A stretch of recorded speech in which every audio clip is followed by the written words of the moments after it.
est-ce que vous estimez que cette parole, c'est la parole de Dieu?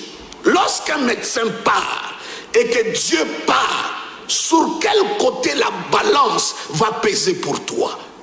C'est comme ça, vous voyez, un homme comme Abraham, il n'a pas considéré, en grec on dit scopio, il n'a pas considéré que son corps était usé, il a donné gloire à Dieu. Et le mot gloire à Dieu, ça veut dire il a valorisé Dieu, il a surestimé Dieu.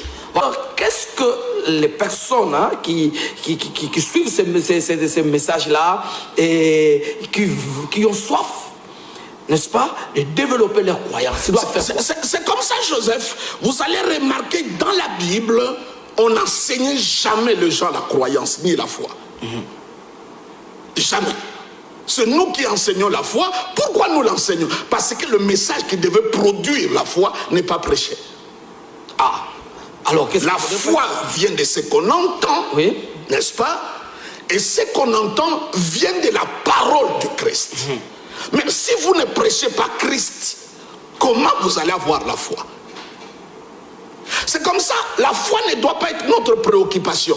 Notre préoccupation doit être la connaissance du Christ, la révélation du Christ, de son œuvre, comme je vous ai parlé.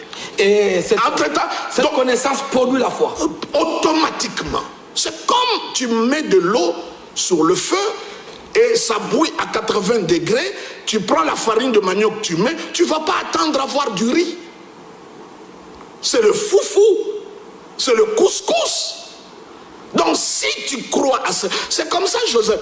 Je vais vous dire, est-ce que vous trouverez ça normal que vers 5 heures du matin, je te téléphone, je dis, Joseph, je peur qu'à 6 heures, quand je vais me réveiller, que je vais me réveiller en femme? Oh, comment? Donc tu dois amener ta foi à ce niveau-là, où tu sais que je suis enfant de Dieu, la réussite est pour moi, donc je ne peux pas me réveiller avec la peur que je vais échouer. Autant que moi, je ne peux jamais me réveiller un jour la peur que je peux me transformer en une femme. Ça ne peut pas arriver. Donc quand tu crois, quand tu as la foi, c'est comme ça la Bible dit, résistez-le avec une foi ferme. Donc le diable t'amènera sur le terrain de ce que tu ressens, de ce qu'on t'a dit, de toutes ces choses-là, mais il sait, si tu restes sur le terrain de la foi, lui, il a perdu la bataille. Il a perdu le combat. C'est comme ça la Bible dit, combattez le bon combat de la foi. Alors, pasteur, plusieurs personnes ont commencé par croire, mais comme vous l'avez déjà dit, certains événements qui sont arrivés ont refroidi leur foi.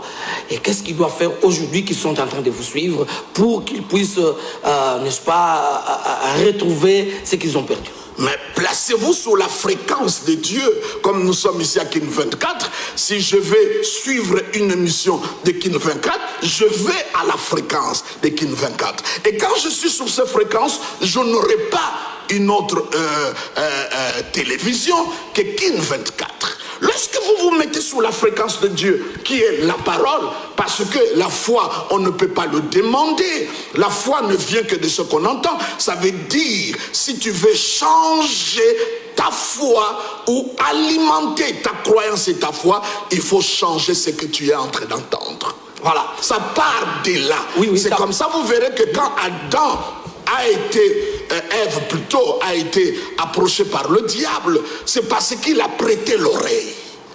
Dès qu'il a prêté l'oreille, il a perdu la bataille. Parce que c'est lui à qui tu prêtes l'oreille, tu lui donnes un pouvoir. Alors, puisque les gens qui doivent entendre la parole, il doit y avoir des gens qui prêchent cette parole. D'où toute la responsabilité à vous, prédicateurs, sur le résultat de croyants qu'on a. Et c'est ce que l'apôtre Paul dit, nous prêchons Christ, pas autre chose. Nous prêchons Christ. Pourquoi la Bible appelle David l'homme selon le cœur de Dieu?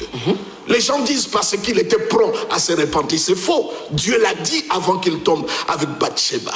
Mais c'est quelqu'un qui a dit, je ne peux pas fermer l'œil, ni mes paupières, aussi longtemps que l'arche de l'Éternel n'a pas une place pour se reposer. Et quand on parle de l'arche de l'Éternel, il s'agit de la personne du Christ. Parce que la fierté d'Israël, c'était Jérusalem. La fierté de Jérusalem, c'était le temple. La fierté du temple, c'était le lieu très saint. La fierté du lieu très saint, c'était l'arche de l'Éternel. La fierté de l'arche de l'Éternel, c'était le propitiatoire.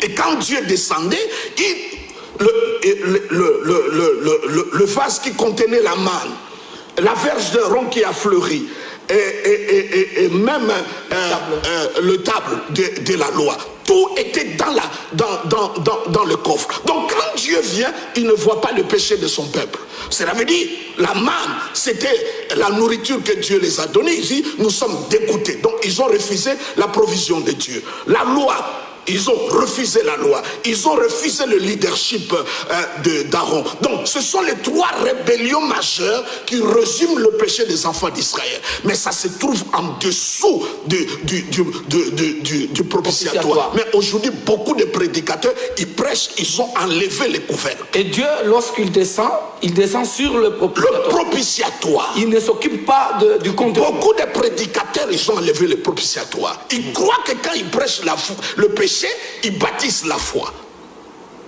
Mais tu as enlevé le couvercle. Alors, le mystère du propitiatoire, quand le Seigneur venait, il voyait le sang et il s'arrêtait là, il bénissait le peuple. Donc, il est important pour nous de croire. Et qu'est-ce que je veux dire par rapport à David? Ça veut dire, il a mis le centre de son travail. Parce que l'arche était partie au temps de Saül. 20 ans après, il est allé le récupérer. Donc, Jésus-Christ au centre. Jésus-Christ est la somme de toutes choses. Dieu, il n'y a rien qui l'intéresse si ce n'est que Christ.